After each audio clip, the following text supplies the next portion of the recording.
Hey folks, welcome. Here we discuss real stories by real people. Today we have the story of a man who finds out his girlfriend has been seeing someone else. Let's see how it goes. Story 1. I'm still pretty shaken up as I'm writing this. Just got into a fight and I'm trying to calm my nerves while writing this.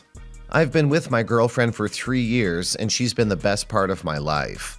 I had dreams about marrying her and settling down to have a family. I even bought a ring for her. I was planning to propose on her anniversary. I had it all planned. We were going to go to Paris and I was going to propose to her underneath the Eiffel Tower.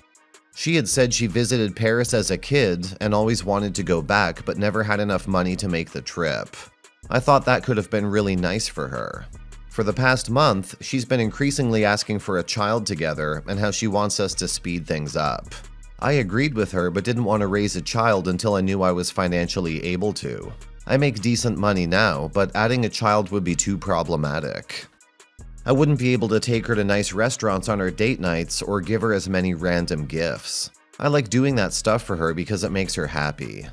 And she does seem surprised when I do it, rather than expecting it like previous girlfriends. Yesterday, things got out of hand and we fought about it. She said she was wasting her time with me and that I was unserious about the relationship. I usually don't do this, but I yelled back at her and asked why she's been acting like such a bitch lately. She got up and left immediately. I spent most of the day upset, then I called her to try to talk it out. I didn't get an answer. I checked her location and decided to go over and apologize to her for how I acted before. I even stopped at a store for flowers. I went up and knocked on the door and some guy answered it. He looks behind him and says, "S, your man is here," and he laughs. She tells him to shut the door, and he closes it. Now, I'm not a violent person, but for those few seconds, so many thoughts entered my mind. But in hindsight, I'm glad I stayed there, because I knocked again and again. And he answered the door. He told me to get off his property before I get hurt. I told him to come outside and make me. He sighed and pushed me. Sasha was looking out from the door telling me to go home. I was gonna fight this guy. He was about my height but a little heavier than me. I wasn't gonna fight him for her.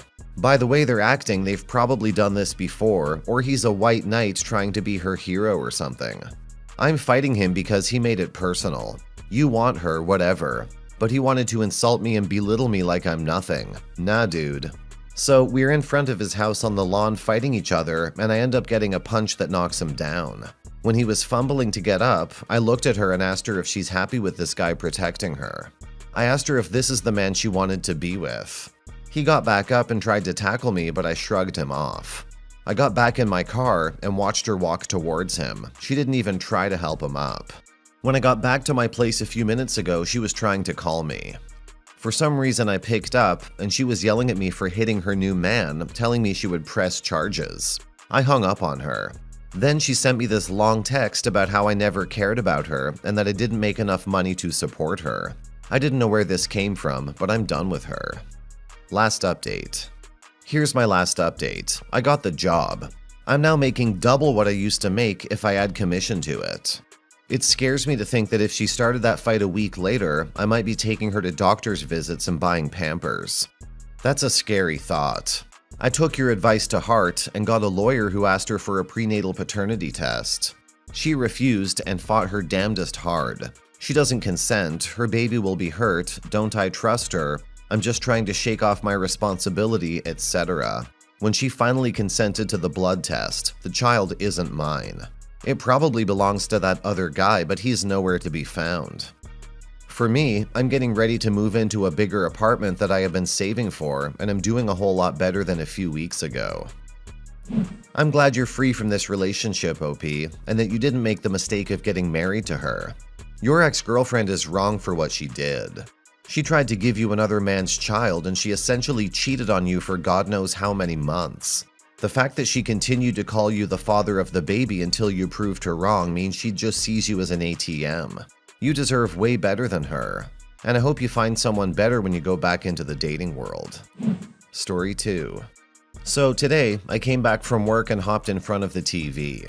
My 30 male wife's 27 laptop is on the desk in front of me, and I'm just too lazy to go to the bedroom to get mine. so I just grab hers.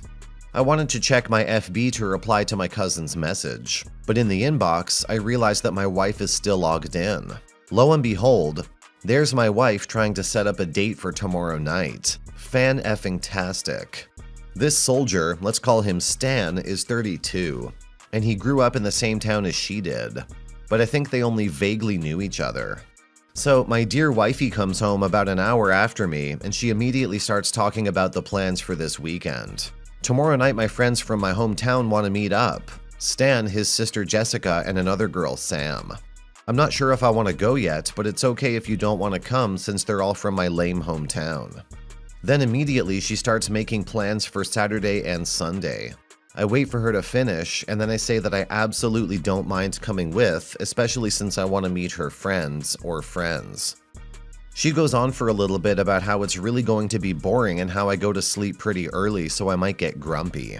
I wake up early for my job. I keep pressing that I would actually love to go, but she changes the topic as she's almost 100% not going to go anyway. When she started watching TV, I told her I have to use her laptop for my fantasy football, so I could see any new developments with her date. Then his message comes in and she nonchalantly exchanges the phone numbers just a few feet away from me. She used the FB app on her phone and I can't see the screen, but I could see everything on her computer. Now, I don't want to confront her right away because she's going to find some lame excuse. I kinda want to see the excuse she's going to come up with tomorrow so she can go outside and leave me at home. It's eating me on the inside though, and I can't sleep right now. Our marriage is not ideal. We had some tough times recently, and the sex life is definitely not what it used to be. I love her, but I definitely don't want to be with a cheater. She cheated on me, also with a soldier, WTF, 4 months into the relationship when we started dating, not yet married, and I forgave her. But I swore to myself that this will be the only second chance. We don't have kids, which would make the whole thing easier, and we both have good jobs, so the alimony I would have to pay would be minimal. Does anybody have any suggestions on how to handle this? Should I confront her tomorrow morning, or should I wait for the date to take place? So here I'm just going to go ahead and post her little convo, artistically modified, just so somebody can hopefully please tell me that I'm crazy and looking way too much into it. Is it just me, or is she really drooling all over that guy? F, I feel like my head's going to explode because I'm so pissed off, and now I have to go sleep next to her. While I was typing, he sent her another message to text him during work if she gets bored. Nice, honey. I hope you have a very entertaining day tomorrow. Ashley. Stan, how are you doing, buddy? It's so nice to see you're doing well. Stan. Thank you, Ashley. Great to hear from you. How are you? What's new? Ashley. Oh, nothing new. Moved to our new city recently from Old State. It's good to be back home near the farm. Where are you around? Stan. I travel a lot, live in her and his hometown. I'm doing private security work in one other city for the moment.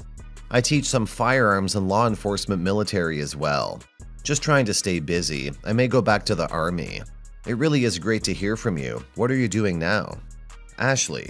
That's fantastic. I bet you're in very high demand right now. I bet you will be getting to use your skills on the home front.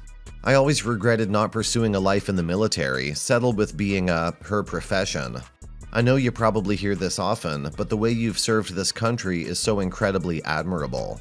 I hope you get to hear that often enough. Stan.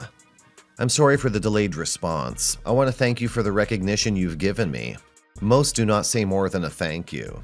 Many guys see me as a reminder of what they've not done, and that makes them somewhat defensive. Most women just see it as something hot or sexy. The best compliments come from older folk. Younger people have no understanding of sacrifice or honor, but you are different.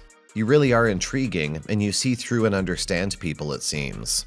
That's why you're successful, I believe. It shows your intelligence. Ashley. Well, that's just about the nicest compliment I've ever had, so thank you. I hope if you ever want to talk to someone or you need someone to say thank you again, please always remember my info. I really wish I got to know you better when we were younger, but I don't see why we can't be good friends now. Stan. Thank you, Ashley. You were always a fun person with a big smile, and of course very pretty. Smile and have a great day today.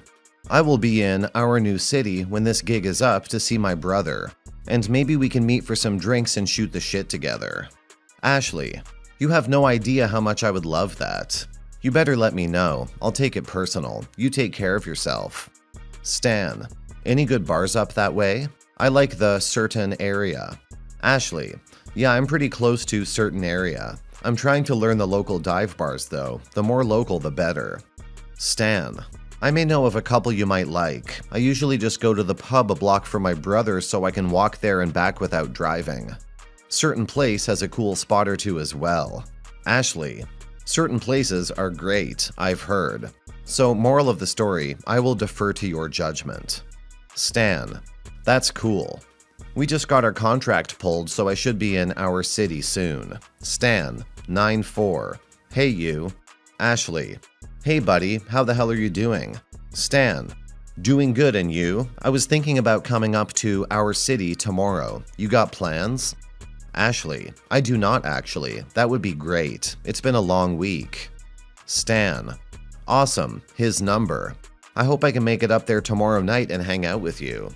Ashley, yeah, okay, I saved your number. I am her number. Let me know if you come down. Stan, sorry, been at some show. I definitely will let you know tomorrow. Text if you get bored at work. Edit. No word on her plans for tonight yet. I didn't push it too much so she wouldn't get suspicious that there's something off. I decided not to confront her immediately since I want to see if she actually is going to go ahead to meet that guy alone. I'll keep asking to go with her, but I fear she'll come clean with an I have to work late excuse, if she really wants to meet him. I'll try to find a way to figure out what bar they're going to meet at, and I'll just go there and meet them. I think I will file for divorce if I see them alone. I can't go through the same shit again since it really affects my life and well-being. I'm strongly leaning towards no counseling if my worst fears come through, because I think there's a huge gap in our mindset if she finds it acceptable to meet a guy on a Friday night without telling me.